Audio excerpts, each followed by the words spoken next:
Moi ja tervetuloa. For this episode, I have come to one of the coldest areas of Europe. So before we head out, I have to prepare myself accordingly. This timeline is one of the lesser known histories outside of the Nordic countries, which makes it all the more interesting to cover it. So, männen coverit. Today, Helsinki is the capital of Finland and also the most populous city of the country. But that has not always been the case. Up until the 19th century, Turku was actually the Finnish capital, but we will talk about that later. Let's start with the foundations of Finland itself. The combination of its overall geography and the climate enabled people to settle all along the coastline of what is now Finland. And so, in prehistoric times, various tribes could engage in slash and burn agriculture, animal husbandry, hunting, and of course fishing in the area that now forms the urban field of Helsinki. In prehistory, this region, in fact the whole country, was inhabited by Finnic tribes. And Finland itself was more or less the frontier of the world as Europeans knew it at the time. Now the Baltic Sea has always been of utmost importance for this region, because of the traveling and trading connections it offered to the Nordic tribes. Over the centuries, interregional trade turned into international trade. As such, archaeological finds from Finland from the Stone Age already included tools from Sweden, flint from Germany, and amber from Estonia. During the Roman period, the people living along the Finnish coastline may have traded directly with people from within the Roman Empire, although it is likely that they used Germanic and Baltic intermediaries for their contacts with the Roman world. Therefore, historians concluded that the Finnish trade with the Roman Empire was largely, if not completely, indirect. But it existed, and Roman coins ended up in southwest Finland. Here we can see 5 examples. A little later, the European Middle Ages commenced, and, well, contrary to popular belief, this was not a dark and backwards period. I cannot emphasize that enough. My students are probably sick of hearing it by now. Between the 8th and 13th century, the Gulf of Finland served as the gateway from Fennoscandia to the Byzantine Empire and the Middle East. But it was mostly Viking traders from Scandinavia that used this route directly. In any case, we know that traders from Hedeby in Denmark and Pirka in Sweden were active in the region. But again, neither Helsinki nor the Finnish people engaged in direct trade with the kingdoms and empires to the far south. That's also because the bustling city of Constantinople was attacked and already experienced its downfall long before Helsinki was even founded. In conclusion, direct trading activities for Helsinki were always centered around the Baltic Sea. Hanseatic trade networks brought products such as salt, grain, fine textiles and European luxury items to the Finnish coastline, which was then traded for fish, timber, furs and tar. Now that last one was of particular importance to Helsinki because tar had many uses. For one thing, it was used to make buildings and ships waterproof. And that was quite important in the Nordic climate. Quick flash forward in time. In the 17th century, one of the islands surrounding the city was especially designated to become a tar storage and tar shipping point. Because the substance is very flammable, the people of Helsinki made sure to store it on an island away from the rest of the city. And so, this tiny island became known as Tervasaari, Tar Island. It had this function for 2 centuries.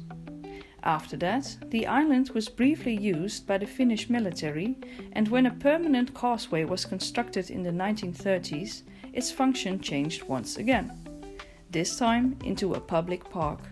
If you visit Tervasaari today, you will see a lovely green little island with a dog park. There's actually a special section for big dogs and a special section for small dogs, which I absolutely adore. And it's the perfect spot for taking a break. I sat down on a bench overlooking the city for a while, and it was so relaxing that I almost fell asleep. Although hypothermia may have played a role, because it was freezing and I had been outside all day. Anyway, the island still features an old tar storage to remind you where the name comes from. And if that's not enough, you can also try a number of food items that have been prepared with tar as an ingredient. Occasionally, the restaurants in Helsinki may offer different types of meat, enriched with tar syrup. And all year round, you can buy terva schnapps, so alcohol with tar, and terva lakritsi, so tar licorice. I got mine from Robert and Herku, and they come in the shape of little devils. Well, let me tell you one thing. They taste diabolical too. Back to the Middle Ages. Although tar is nice and useful, and some might even say tasty, it's not very special.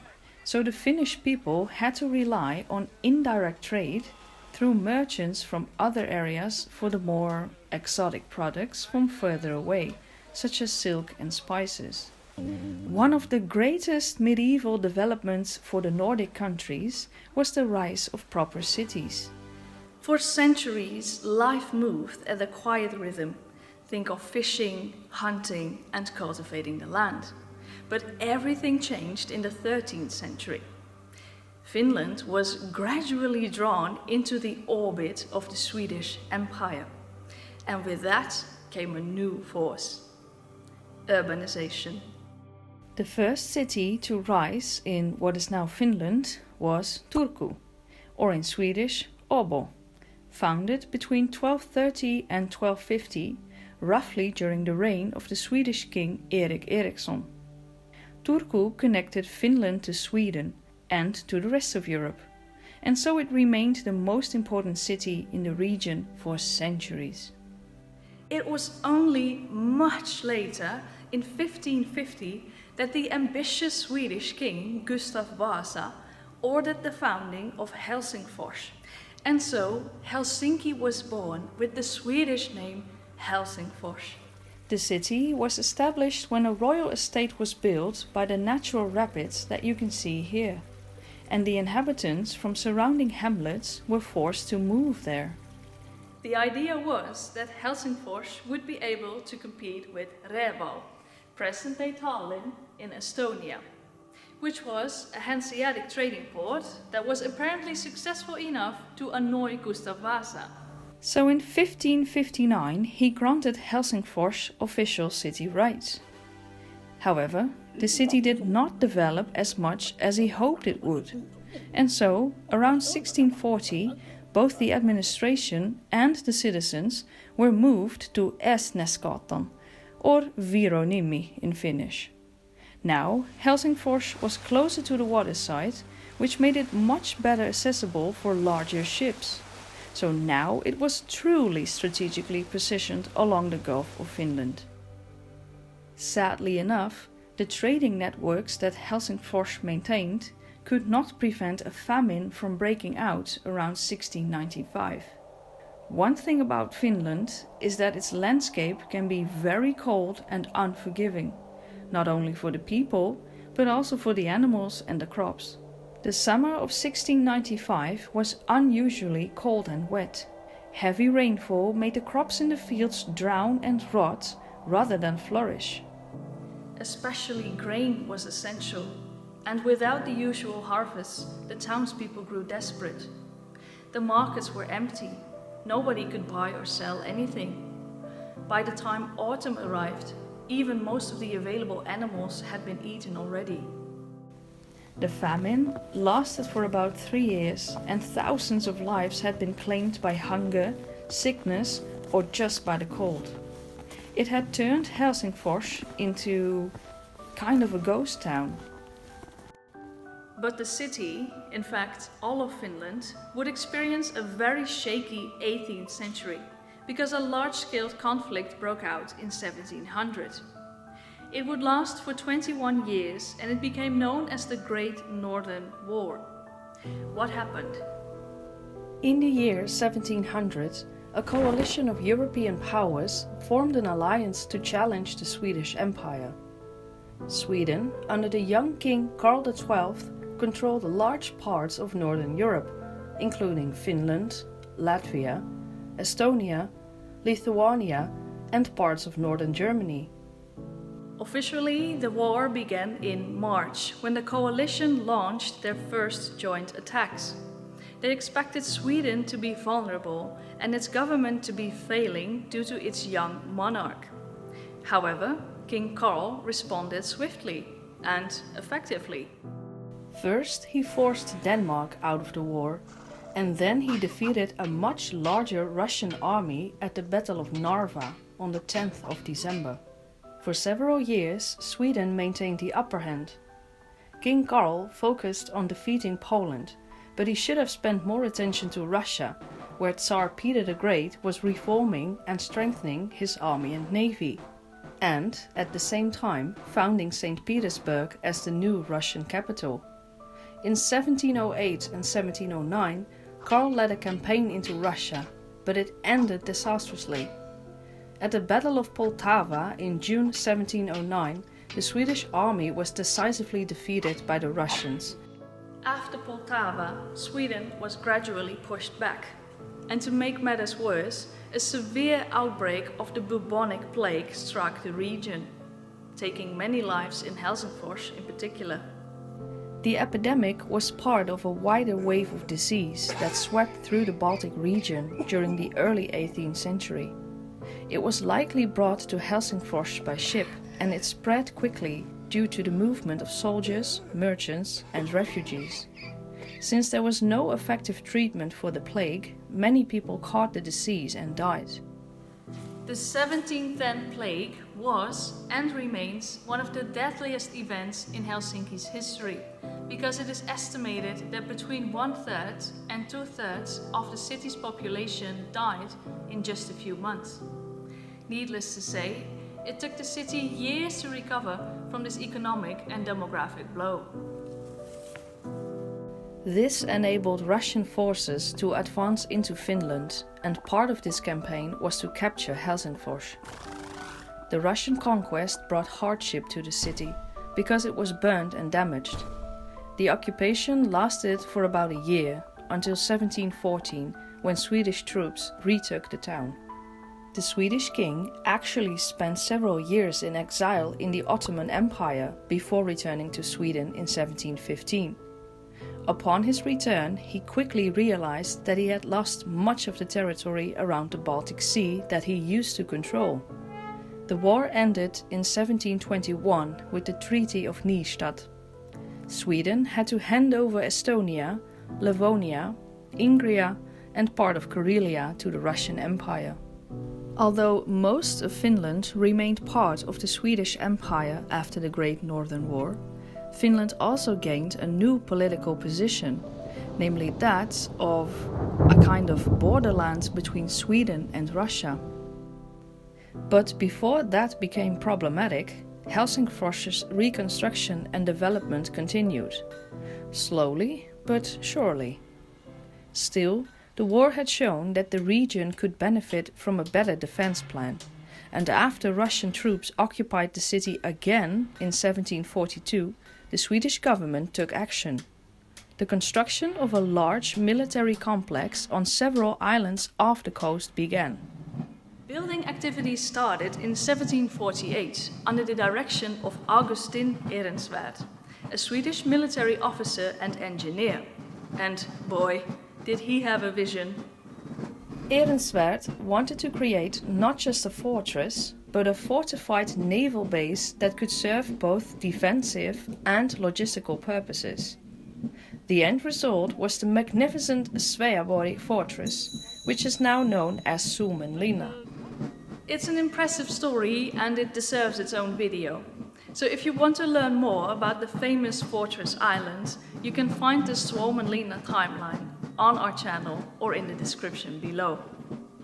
Back to Helsingfors. The oldest stone building in the city was also constructed around this time, which is the Cederholm House. It was built in 1757 by the merchant Johan Cederholm, and it originally served as his family home and as his commercial office. Cederholm worked his way up to become one of Helsingfors's wealthiest and most influential citizens. His businesses included shipyards, sawmills, a canvas factory and a distillery.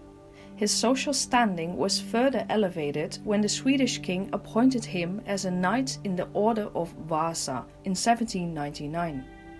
Cederholm passed away in 1805, and his remains ended up in a memorial chapel in the Old Church Park. This cemetery, next to the old church in the city centre, was created in 1790. Also on that spot was a combination of older burial grounds, one area from the time of the famine at the end of the 17th century, and one area from the time of the bubonic plague at the beginning of the 18th century. This gave the cemetery park its nickname, Ruutopuisto, Plague Park. Today it's a lovely green area, and it's actually quite nice to be there, despite its former function, and the gravestones that surround you when you take a stroll through the park. After Cederholm's death, the Cederholm House had many more functions. Through the years, it housed a tobacco factory, a girls' school, multiple restaurants and a bakery. It also functioned as the main city court, and from 1995 onwards, the building has been part of the Helsinki City Museum. All in all, the legacy of Johan Cederholm is still visible in Helsinki today, and he is therefore considered a great contributor to the city's development. Perhaps luckily for him, he did not live to witness a new war breaking out, namely the Finnish War of 1808-1809. It was actually caused by Napoleon, of all people.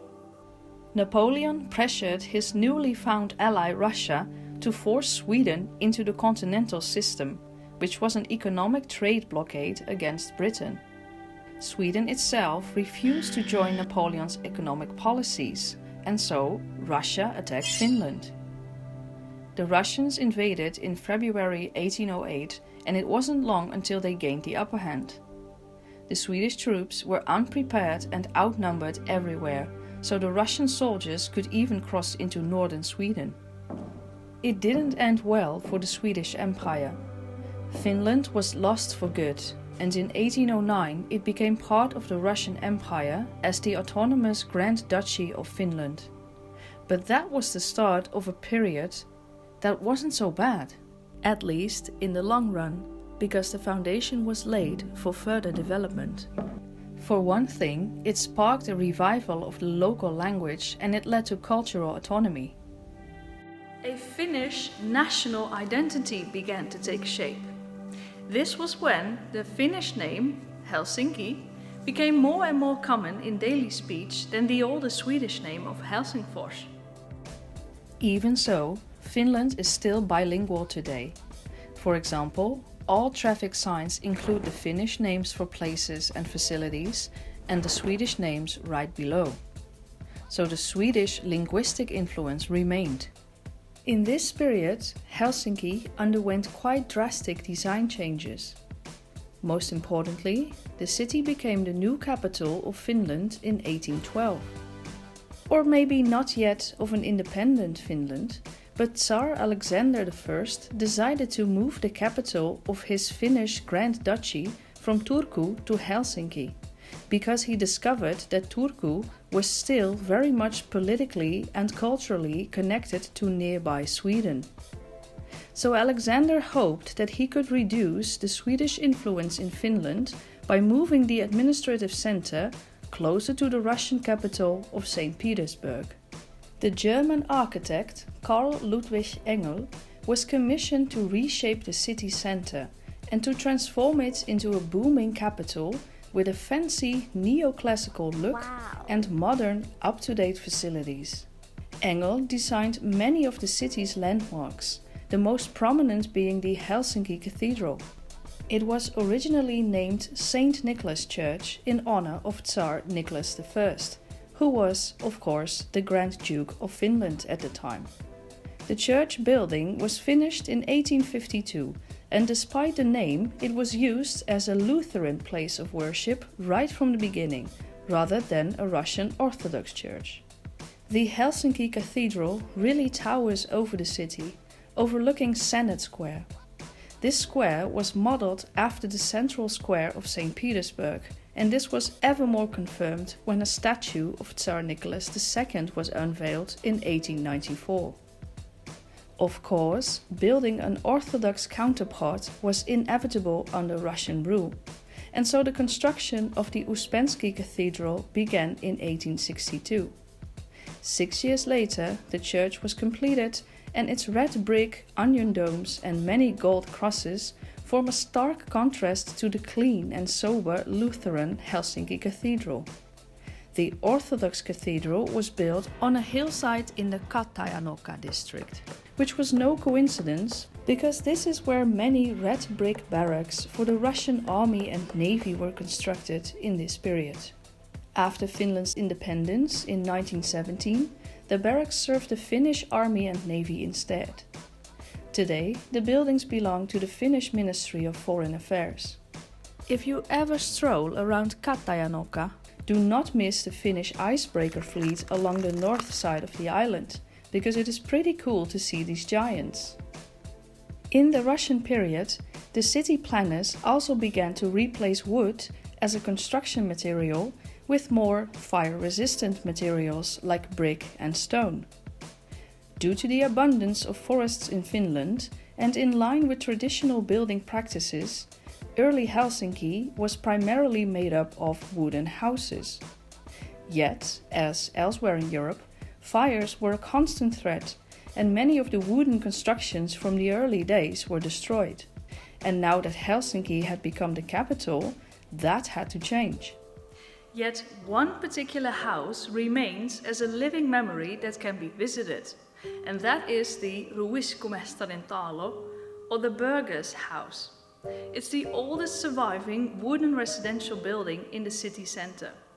It was constructed at the beginning of the 19th century, but the interior has been restored to reflect the 1860s and 1870s, including authentic furniture and everyday objects.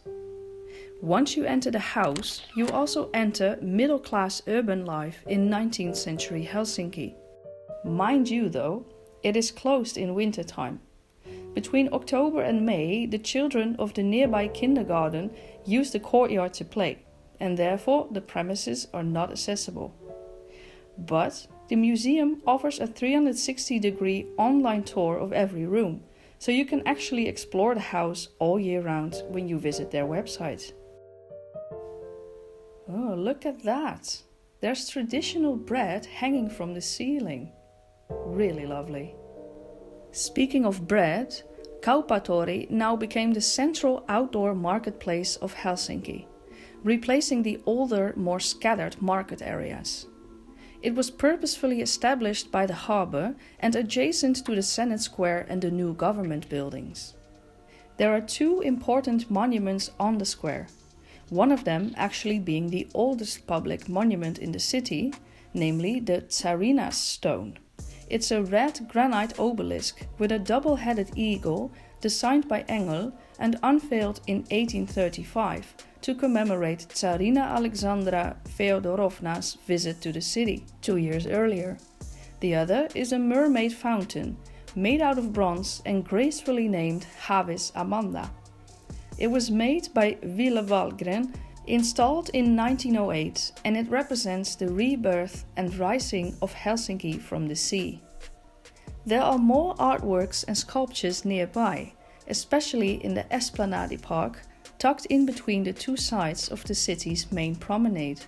A very important and prominent statue is that of Johann Ludwig Runeberg, He is considered Finland's national poet, and he wrote the lyrics to the Finnish national anthem. The Finnish maiden holds the text in Swedish, because that was Runeberg's native tongue. He also has his own name day, which is February 5th, and people tend to celebrate it with a special seasonal pastry called Runebergin tortu. Of course, I had to try it for myself, and I quickly discovered that the legacy of Runeberg is much more solid than the pastry. Also in the Esplanadi Park is the statue of Aino Laino, who was also a poet and who is often called a pioneer of Finnish national romanticism. The streets surrounding the park have underfloor heating systems. This means that any snow will melt away to ensure safe passage for pedestrians. Very practical and very modern. I just discussed the Kauppatori, which has been an appreciated market square for over 200 years now. But those who prefer to do their shopping inside can go to the Vanja Kauppahalli, the old market hall. It was opened to the public in 1889, and this indoor market was built to address growing concerns about food hygiene, as well as to provide a more organized commercial space. Unfortunately, Helsinki was struck by another epidemic before the turn of the century. And this time it was cholera that took many lives in 1890, 1891 and 1892. A reminder of this episode is the Cholera Allas, the so-called cholera basin. It's basically a small harbor pool adjacent to the Kauppatori. At the end of the 19th century, a sailor infected with cholera died soon after arrival in Helsinki, and, as the story goes, his body was thrown into the harbor waters. The contaminated water may have contributed to a further spread of the disease. And, as a result, locals began referring to that specific part of the harbor as the cholera basin. But rest assured, today this pool is no longer dangerous. At the dawn of the 20th century, new industrial possibilities for Helsinki improved daily life. For example, the tramway system was electrified in 1900, replacing the earlier horse-drawn trams. You can learn all about it in the Tram Museum, and I enjoyed myself more here than I expected, to be honest. In this neighborhood, the Helsinki trams still receive their maintenance, which is why many middle-aged men walk around here with their video cameras. And I joined them. Another church was added to the city in 1912, namely the Kallio Church. This Lutheran church is an example of Finnish national romanticism with Jugendstil elements. And just outside the church, you can find the bear on the anthill statue. Cute. The Kallio church bells play a melody composed by Sibelius, Finland's national composer, who received his own monument in 1967. It's a little outside the city center, but therefore located in a nice and green forest park. Even heavier influenced by the Jugendstil movement is the Helsinki railway station, which was also constructed in this period. The Finnish granite gives it a very durable and clean look, and yet it's pleasantly decorated with 4 lantern-bearing statues and a slender clock tower. Lastly, in this era of modernization, a second market hall opened in 1914. This is the Hakaniemen Kauppahalli, or Hakaniemi Market Hall. At the time, the 2-story brick building was actually Europe's largest and most modern market hall. World War I and the Russian revolutions of 1917 brought Finland its independence from Russia. However, the newborn republic was divided between the Reds and the Whites, and the Civil War broke out in 1918. For the details of this conflict, I would recommend you to watch my video about Suomenlinna, because that is where the results of the Civil War became very evident. In any case, Finland now needed its own national institutions, so another period of building projects began. For one thing, a whole new parliament house was constructed to support a smooth functioning of the new government. Today, you will find a statue of Per Event Svinhuvud on the lawn in front of the building, who was a lawyer, judge and statesman. He was the one who presented the Declaration of Independence to the parliament, and he later served as the third president of Finland. At the end of the 1930s, international politics signaled new problems. Finland did not experience World War II as a single war, but rather as 3 different conflicts. The Winter War, fought against the Soviets, the Continuation War, when Finland aligned with Germany to fight the Soviets again, and the Lapland War, when Finland fought to expel German forces from its northern territory. During these conflicts, Helsinki faced significant challenges, but managed to avoid major destruction. Soviet forces launched multiple bombing raids on the city, especially in early 1944.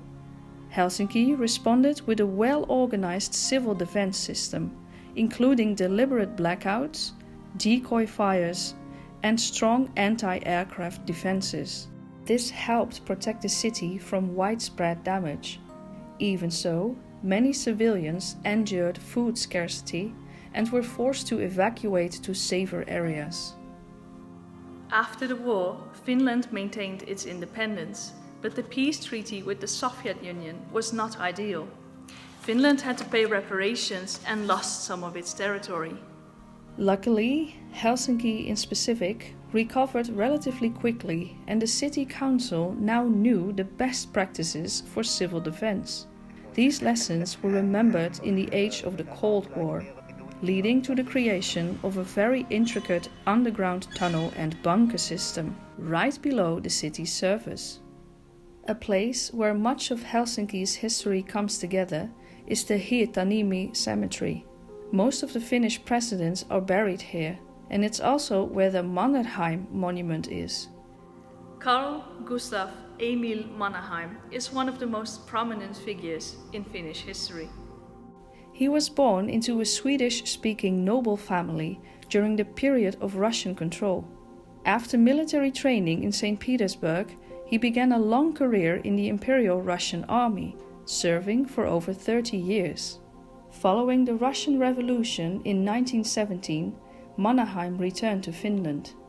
When the Finnish Civil War broke out in early 1918, he was appointed Commander-in-Chief of the White Army. Under his leadership, the Whites defeated the Reds. This conflict was brutal and it left a deep division in Finnish society, but it did result in Finland securing its independence from Russia. It was during the Winter War, when the Soviets attacked Finland, that Mannerheim truly became an important national leader. He became Commander-in-Chief of the Finnish army and led a strong defense. Although Finland suffered heavy losses, the country earned international respect through these events. During the Continuation War, Finland fought alongside Germany, hoping to win back lost territory, while Mannerheim also tried to keep Finland independent and tried to avoid becoming too closely tied to Nazi Germany. In August 1944, it was clear that Germany was losing the war. When the Soviets advanced into Europe, Mannerheim was elected President of Finland. Under his government, a peace was reached with the Soviets. All German troops were removed from Finland and the country's independence was maintained. Mannerheim died in 1951 and, as you could already see, he was buried in Hietaniemi Cemetery with full state honors. There's also a statue of him close to the Parliament House. This monument was actually financed through a public campaign, with over 700,000 Finns contributing to its realization. When I visited Hietaniemi, it was quite hard to read the stones, because everything was covered in snow. So it took some time before I found the Mannerheim monument. But it's actually very easy to locate it once you know it's right next to this platform. I don't know why, but it felt proper and respectful to clear it a little, after learning about him, so here we go. There's also a special story related to this former president, Urho Kekkonen. You can learn about him and his sauna politics in a separate video on our channel. And now let's discuss something that's not just important to Helsinki, but to all of Finland. The national epic.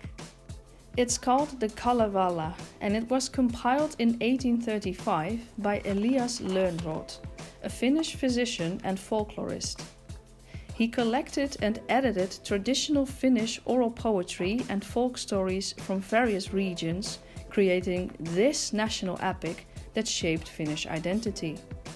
In fact, it's so culturally important that many monuments across the country are dedicated to Lönnrot. This is the one in Helsinki, and it was unveiled in 1902, so in the period of Russian rule.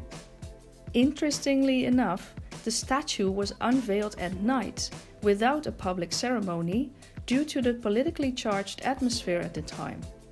This discreet unveiling was a form of passive resistance against the Russification of Finland. And indeed, the monument became a symbol of Finnish national identity and has remained so ever since. Another author that has been very important to Finnish literature is Aleksis Kivi. He deliberately wrote in Finnish rather than Swedish, although the latter was considered more suitable for the upper educated classes. A famous work of his is The Seven Brothers, about, well, 7 brothers who struggle to adapt to society and therefore flee into the Finnish wilderness. In Helsinki, you can find Aleksis Kivi's statue right in front of the National Theatre. The last author worth mentioning is Tove Jansson. And she is so much more than just the movements. I'll show you one of her other works. This is a memoir and a travel story in one. It's about life on a remote Finnish island where she and her partner spent their summers for over 2 decades. The book reflects on their experiences with solitude, nature and creative problem solving. But yes, Tove Jansson remains most famous for her Moomin stories. And the Moomins are everywhere in Helsinki.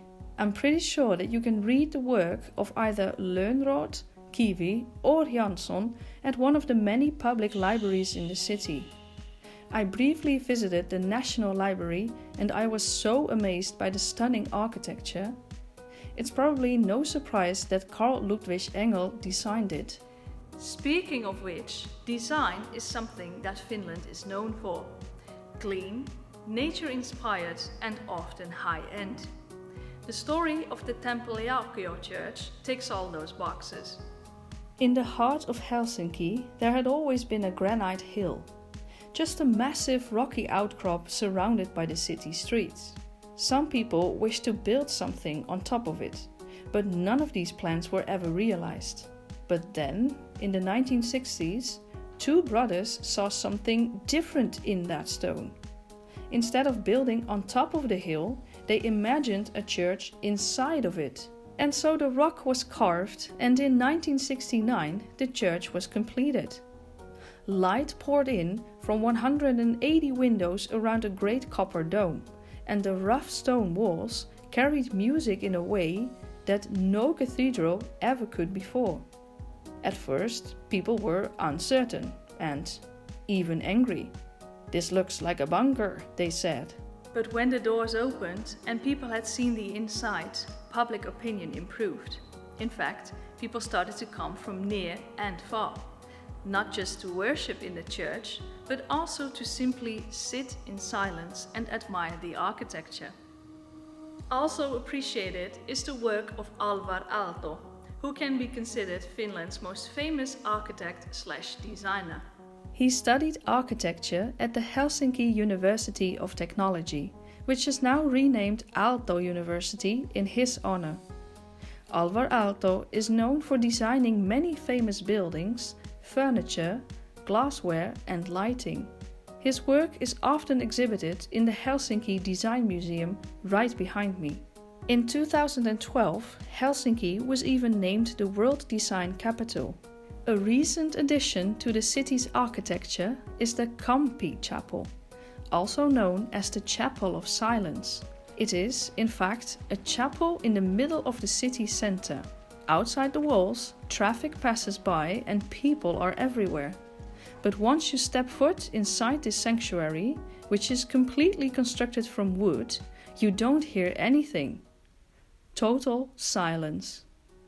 It was ready in 2012, and the construction, being part of the World Design Capital program, was meant to highlight the city's innovative architecture and design. And Kamppi Chapel certainly does that. In Helsinki, there's a lot more than meets the eye when it comes to the city's past. This is partly because Finns are reserved and quiet, and partly because the price that Finnish people paid for this independent, modern and comfortable life was, at times, very high. You can find Helsinki's story just a little below the surface. The city remains a place of quiet strength, and at the same time you can enjoy yourself tremendously here because there's nature, architecture, design, food and fun activities in abundance. It's hard to explain what makes the city so lovely. Perhaps you should simply visit and see for yourself.